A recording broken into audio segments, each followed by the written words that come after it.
राधे राधे, जय श्री कृष्णा। मैं सीमा सिंह बड़ों को चरण स्पर्श, छोटों को प्यार और बराबर वालों को नमस्कार करती हूँ। आज मैं आपको हरतालिका तीज की एक पौराणिक कथा सुनाने जा रही हूँ। यह व्रत भादवा मास के शुक्ल पक्ष की तृतीया को किया जाता है। यह व्रत निराहार रहकर किया जाता है। इसमें पानी भी नहीं पिया जाता। सुहागिन महिलाएं इस दिन भगवान शंकर और माता पार्वती की बालू की रेत की मूर्ति बनाकर के पूजन करती हैं, मंगल गीत गाती हैं, रात्रि जागरण किया जाता है।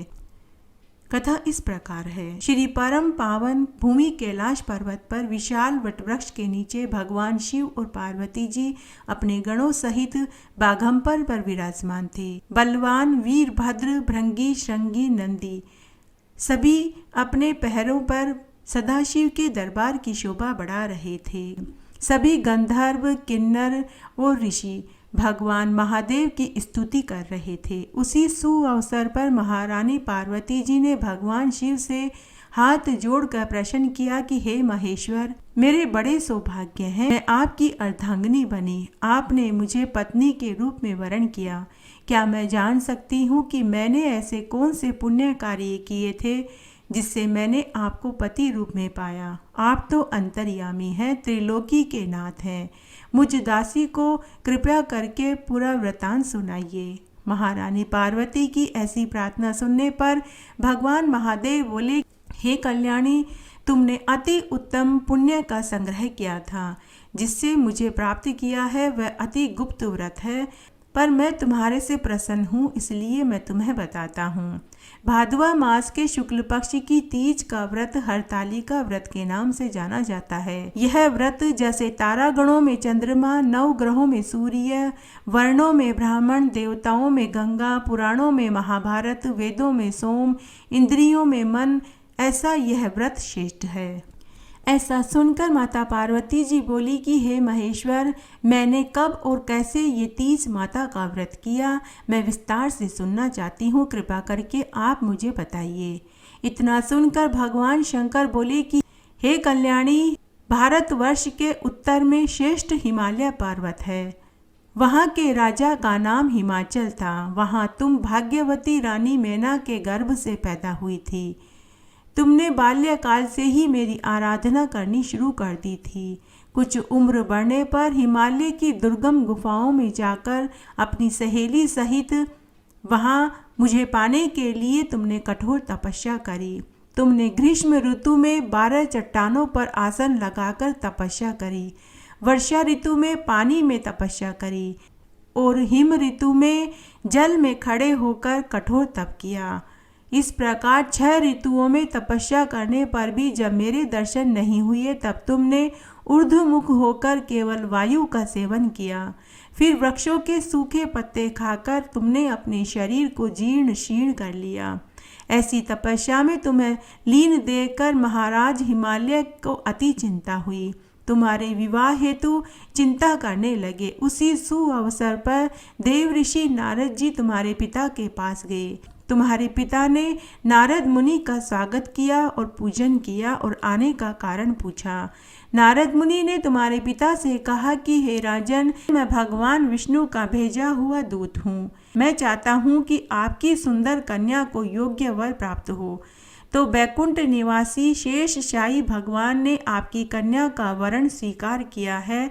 आप उसे स्वीकार कर लीजिए। राजा हिमाचल ने कहा कि महाराज, यह तो मेरा बड़ा सौभाग्य है जो मेरी कन्या को विष्णु जी जैसे पति मिलेंगे। मैं उन्हें अपनी कन्या दान में देने के लिए तैयार हूँ। यह सुनिश्चित हो जाने पर नारद मुनि बैकुंठ में गए और विष्णु भगवान से बोले कि हिमालय अपनी पुत्री पार्वती का विवाह आपके साथ करना चाहते हैं। तब विष्णु भगवान ने स्वीकार कर लिया। इधर महाराज हिमाचल ने वन में पहुंचकर पार्वती को भगवान विष्णु से विवाह होने का निश्चय हो चुका है यह सुनाया। ऐसा सुनते ही हे पार्वती, तुमको महान दुख हुआ। उस दुख से तुम विवल होकर अपनी सखी के पास पहुंचकर विलाप करने लगी। तुम्हारा विलाप और तुम्हारा दुख देखकर तुम्हारी सखी को सहन नहीं हुआ, तो तुम्हारी इच्छा जानकर कहा कि हे देवी, मैं तुम्हें ऐसी गुफा में ले चलूँगी जहाँ तुम्हारे माता पिता तुम्हें ढूंढ नहीं पाएंगे।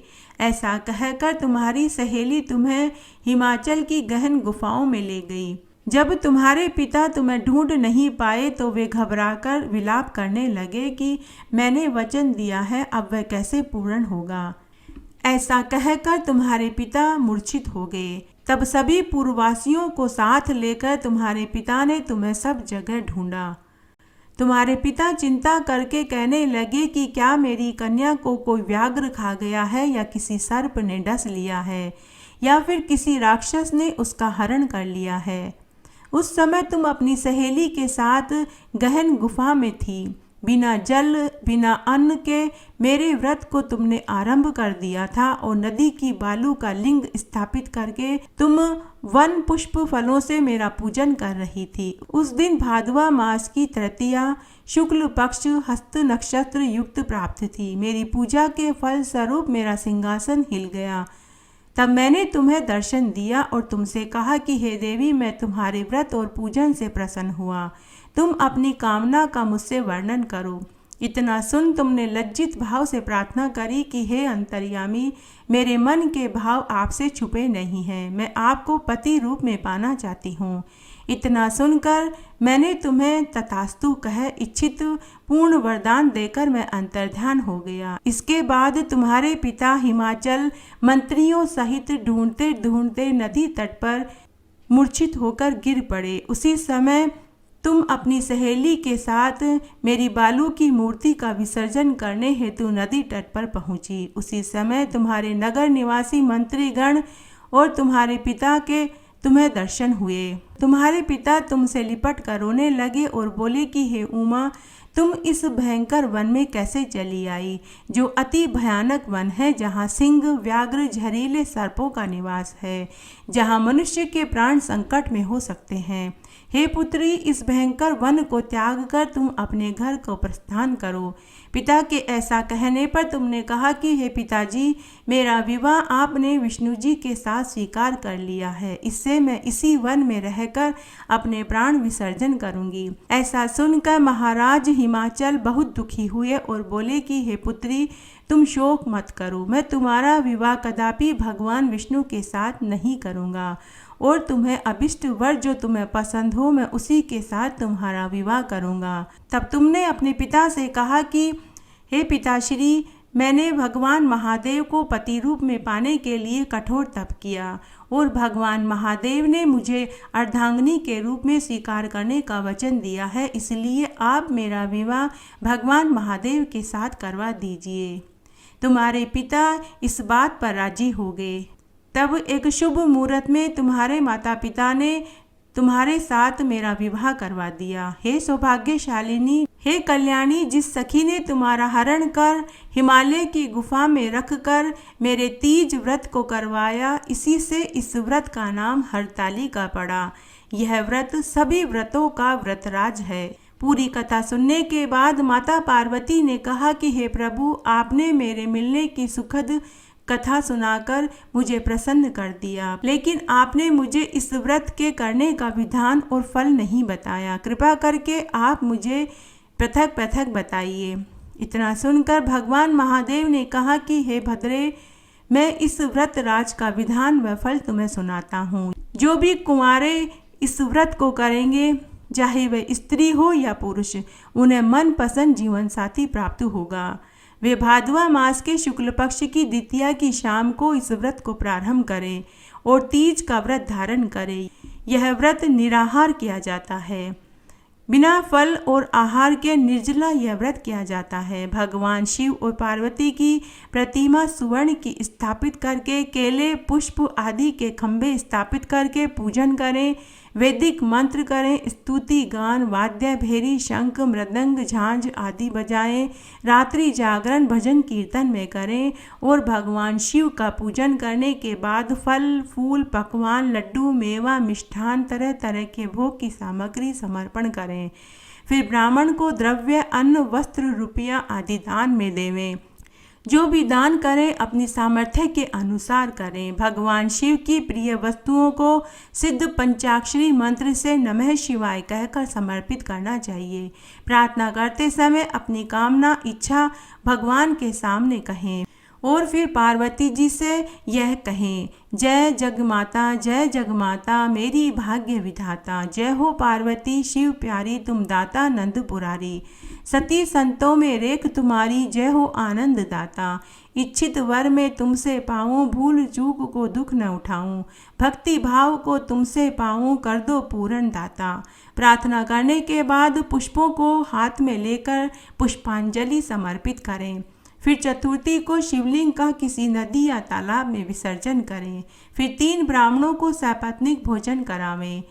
इस प्रकार यह व्रत पूर्ण करने से कुंवारे लड़के लड़कियों को अपना मनपसंद जीवन साथी प्राप्त होता है, निर्धनों को धन मिलता है, निसंतानों को दीर्घायु पुत्र की प्राप्ति होती है। जो सौभाग्यवती नारी इस व्रत को धारण नहीं करती वह बार बार वैधव्य और पुत्र शोक को प्राप्त होती है। जो भी स्त्री व्रत के दिन चोरी से अन्न खाती है वह अगले जन्म में कुतिया की योनि को पाती है। जो फल खाती है वह बंदरिया की योनि को प्राप्त होती है। और जो जल पी लेती है वह जोग का जन्म लेती है। जो दूध पीती है वह सर्पणी का जन्म ग्रहण करती है। जो मांस खाती है वह बाघिन बनती है। जो दही खाती है वह बिल्ली का जन्म पाती है। जो मिठाई खाती है वह चींटी के जन्म को धारण करती है।